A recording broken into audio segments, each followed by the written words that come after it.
श्री सद्गुरु महाराज की जय। शांति संदेश अगस्त 2021 ईस्वी। गुरु वचन। संत मत के वर्तमान आचार्य पूज्यपाद महर्षि हरिनंदन परमहंस जी महाराज का यह प्रवचन जम्मू कश्मीर प्रांतीय संत मत सत्संग के द्वितीय वार्षिक अधिवेशन के अवसर पर जम्मू में दिनांक 6/3/2016 ईस्वी के अपराह्नकालीन सत्संग में हुआ था।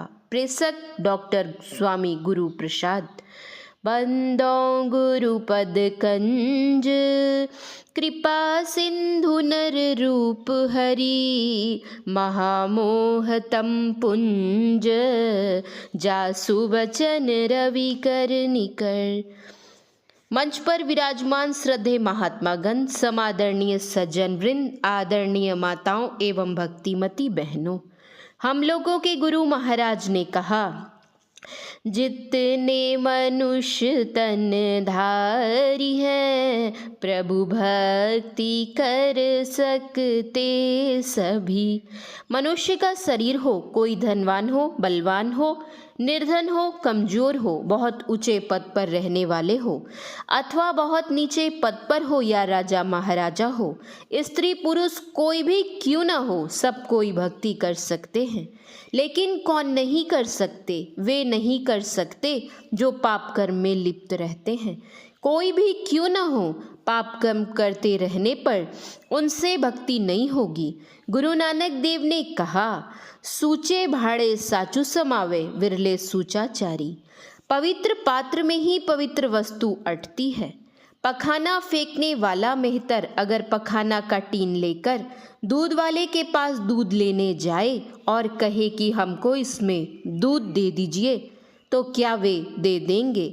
हरगिज नहीं देंगे। दूध के लिए पवित्र पात्र चाहिए। पवित्र वस्तु रखना चाहते हैं तो पवित्र पात्र चाहिए। परमात्मा की भक्ति कौन करेंगे? जो पवित्र होकर रहेंगे। पाप कर्म में रहने वाले अपवित्र होते हैं। पाप कर्म में लिप्त रहने से भक्ति नहीं हो सकती, भक्ति का रस नहीं मिल सकता। बहुत लोग कहते हैं, बहुत समय हो गया, अभी तक कुछ मालूम नहीं पड़ता। जैसे के तैसे हैं। पूर्णता तो दूर की बात है, भजन का रस भी मिले, भजन में आनंद मालूम पड़े, यह भी नहीं हो रहा है। कारण क्या है?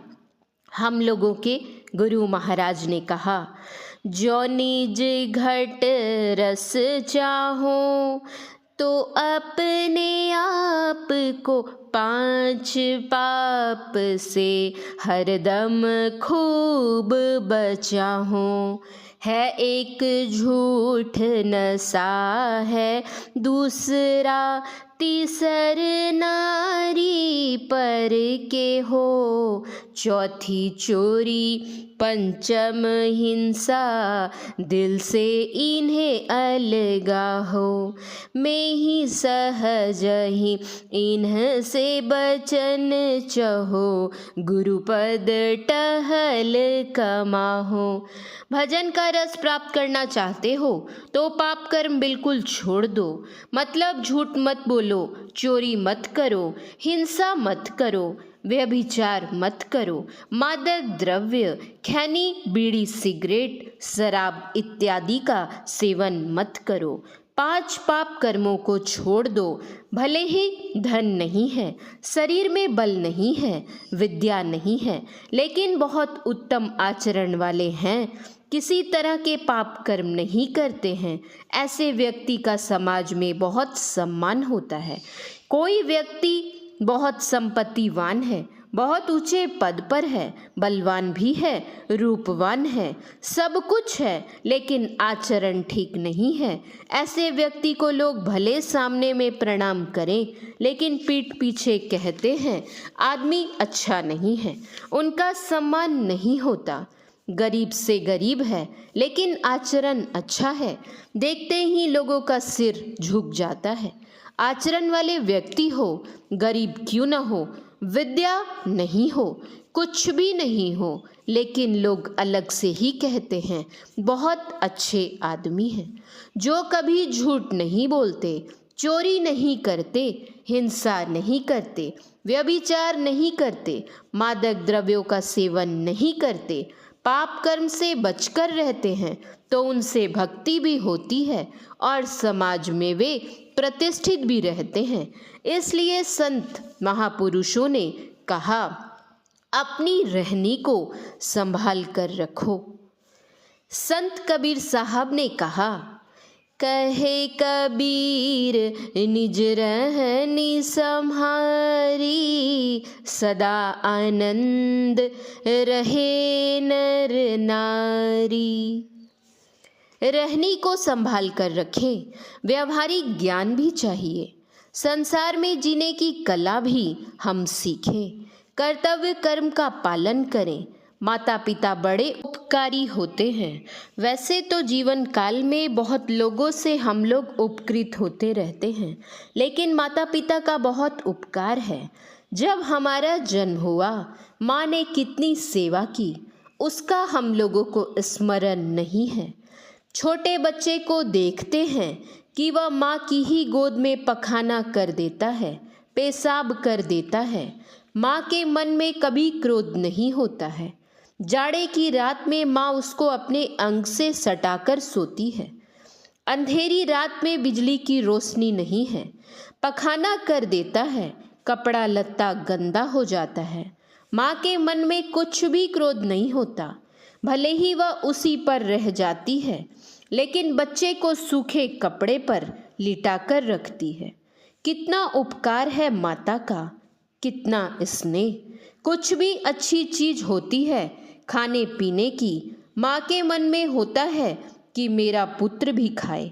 बचपन की बात हमको याद है, जब मैं विद्यालय पढ़ने के लिए जाता था, विद्यालय दूर था, लौटकर आने में देर हो जाती थी।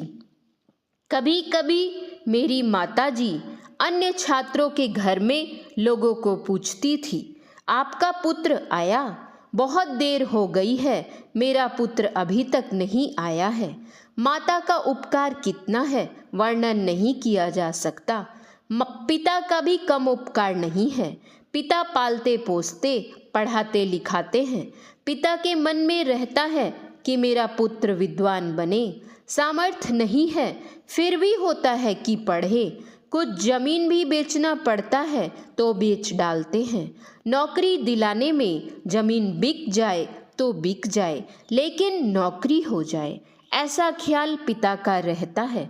अब पिता पाले पोसे, पढ़ाए लिखाए, शादी विवाह सब कुछ करवा दिए, नौकरी भी मिल गई। अब उसका कर्तव्य होता है कि माता पिता वृद्ध हो गए, उनकी सेवा में कमी नहीं होनी चाहिए। लेकिन आजकल क्या देखने में आता है, माता पिता कई पुत्रों को पाल पोस कर पढ़ा लिखा कर विद्वान बना देते हैं, सब कुछ कर देते हैं। अगर 4 पुत्र हैं, चारों पुत्रों की नौकरी लगी हुई है, अपनी पत्नी पुत्र के साथ अलग हो जाते हैं, तो माता पिता की देखभाल कौन करे? अगर कहीं घर पर ही हैं तो चारों पुत्र उनकी संपत्ति भी बांट लेते हैं। एक जगह की बात है, हमको एक सत्संगी ले गए अपने यहाँ सत्संग कराने। वह बहुत धनी परिवार था। मेरे साथी ने उनसे पूछा, आपको कितने पुत्र हैं? उन्होंने कहा 4 पुत्र हैं। पुनः पूछा, चारों पुत्र एक ही साथ हैं? बोले नहीं, सब अलग अलग हैं। आप किनकी ओर हैं? वे बोले हम भी अलग हैं। आपका भोजन कैसे होता है? कहा अलग ही बनता है। कौन बनाते हैं? मेरी नतनी यहाँ पर रहती है, वही भोजन बनाती है। कभी वह अपनी माँ के घर चली जाती होगी तब? बोले कि तब तो दिक्कत हो जाती है। किसी के नहीं रहने पर बूढ़ी अपने बना लेती है, या नहीं तो चावल दाल उन्हीं पुतोहू को दे देती है, वे लोग ही बनाकर दे देती है। चारों पुत्र उन्हीं का सब कुछ बांट भी लिए, और कभी भोजन बनाने की आवश्यकता होती है तो चावल दाल भेजना पड़ता है, तब वे लोग बना कर देते हैं। सोचिए कैसा पुत्र है। आजकल तो अधिकतर यही हालत है। इतना ही नहीं, कम से कम वे सब सही ढंग से रहें सो भी नहीं होता। छोटी छोटी बातों पर लड़ना झगड़ना, कभी पिता कभी माता के साथ, यह भी देखने में आता है।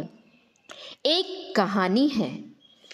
एक व्यक्ति था, उसकी माँ और उसकी धर्मपत्नी में हमेशा लड़ाई झगड़ा होती रहती थी। पत्नी मुंहजोर थी, माँ भी सहन करने वाली नहीं थी। जब माँ बूढ़ी हो गई, वह चल फिर नहीं सकती थी, तो जहाँ वह रहती थी वहीं पेशाब कर देती थी, थूक फेंक देती थी। इससे उनकी पुतोहू उनको गाली देती थी। जहाँ बूढ़ी थूक खखार फेंक देती थी, वहीं पर आंगन में एक अलान बना दिए।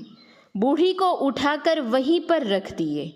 घर में सब कोई खाते पीते थे, लेकिन उसको देखने वाला कोई नहीं, पानी देने वाला कोई नहीं। वहीं से वह कहती थी, हमको खाने पीने को दो।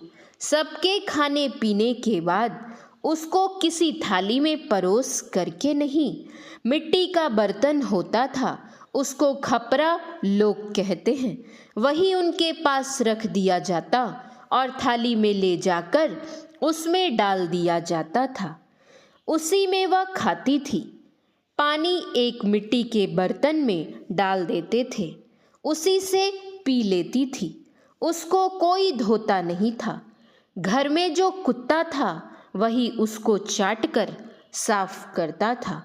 होते होते कुछ समय के बाद उसकी पुतोहू को एक पुत्र था। उसका विवाह हुआ। उसकी जो पुतोहू आई वह बहुत अच्छे घर की थी। वह अपने सास से बोली, माँ, दादी तो अब बहुत बूढ़ी हो गई है, अब तो कुछ ही दिनों में शरीर त्याग देगी, लेकिन इस खपड़ा को हिफाजत से रखिएगा। जब आप भी दादी के समान हो जाएंगी, तब आपके लिए भी यह बर्तन काम देगा। यह सुनकर उनको विवेक हो गया कि मैं जो इनके साथ कर रही हूँ, सचमुच मैं भी तो बूढ़ी हो जाऊंगी। एक दिन यह मेरे साथ भी ऐसा ही करेगी। उसने अपनी पुतोहू से बोली कि तुमने हमको बहुत अच्छी शिक्षा दी, मेरी अज्ञानता दूर कर दी। तुरंत अपनी सास को नहला धुलाकर अपने कमरे घर में ले आई और अपने से खिलाने पिलाने लगी। सीता माँ जब जनकपुर से चलने लगी थी, तब उनकी माताजी ने क्या उपदेश दिया था, रामचरित मानस पढ़ने वाले लोग जानते हैं। उनकी माता ने कहा था, सास ससुर गुरु सेवा करहूँ, पति रुख देखी अनुसरे हूँ। सास ससुर की सेवा करना और पति अपने मुख से नहीं भी बोले, लेकिन वे क्या चाहते हैं उनके रुख को देखकर अनुसरण करना। सबको यह शिक्षा धारण करने की आवश्यकता है। हम लोगों के सामने नमूना है। भगवान श्री राम ने अपने पिता की आज्ञा का पालन करने के लिए 14 वर्षों तक जंगल में रहे। वह कैसा पुत्र था।